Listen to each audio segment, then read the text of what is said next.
Hello everyone, welcome back to the workshop. So, I was asked, I don't know when it was exactly, Jessica just made out this list of questions for me to answer, and I thought it would make a good video.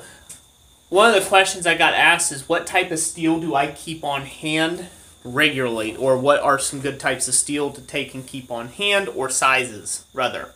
Well, I don't know the metric conversions of these. Still working on that. Not going to state it on camera as this is just spur of the moment. The most used sizes of steel that I find handy are 1/4 inch, 3/8 inch, half, okay, 5/8 inch, 1/4 by 1 flat stock, and then 2 inch by 2 inch angle iron, and then keeping a small stocking of 2 inch square tubing and 1 by 1 square tubing as well. Now, when I say 1/4 inch, that means round and square.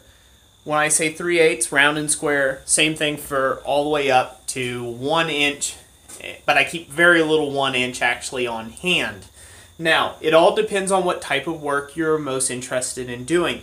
If you have a lot of small trinkety items and you're just starting out, maybe you're doing it, if you want to do it professionally and you're trying to keep your costs at an absolute minimum, you can't go wrong with some 1/4 by 1 flat stock. 5/8 square should take care of any tong making needs that you have. 3/8 inch round or square is great for a lot of small projects. You can do everything from pot racks to fire pokers to meat skewers. Well, not with 3/8, but that's where the 1/4 inch comes in. You can do meat skewers, hooks of all kinds, things like that, and that's a great way of making an income and bringing in a lot of income for yourself with small like items. Occasionally you can get away with making an extremely small pair of tongs like this to hold. This was to hold 1/8 inch stock, and that was made out of some 1/2 inch square. So even that will work in a pinch for very small work to make very small tongs. So those are what I suggest if you are into knife making or tool making, things of that nature. You're going to have a hard time finding the steels that you want to get into that. Now, I can recommend, they did a pretty good job for me down here.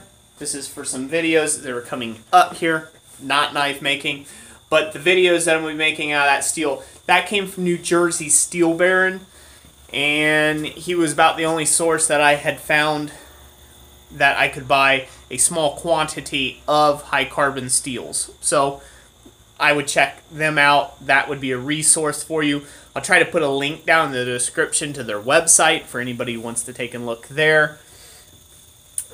If that's allowable. I have to see, YouTube's sometimes funny on that, recommending other specific websites other than whoever they affiliate with. So I'll have to check on that, but if I can, it'll be in the description.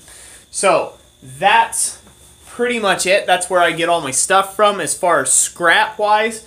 If you're just starting out and you're wanting to take and begin smithing, if you're doing it as a hobby, try to get as much scrap as you can. Let people know, people at your church, people in your local community, your men's group, whoever, that you're looking for scrap steel because you're going to take and start blacksmithing as a hobby, and chances are they've got a million of something they can take and give you. Pretty much. I mean, that's about it. That's been the catalyst for blacksmithing all the time. As far as if I need something for punches or chisels or something like that, I look for car coil springs.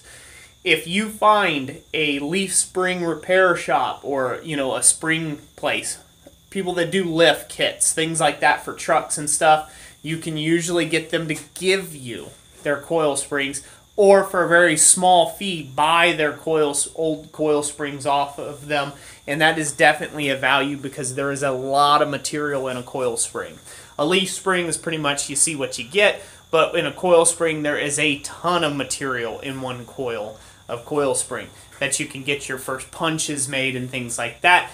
I will put a link in the description to how to harden and temper a chisel. That was a fairly popular video of mine. It got like wildly popular all of a sudden, and then fell off. So I guess people found out how to harden and temper That's a good thing. I'll put a link to that down in the description and at the end card, so this way you people can see that.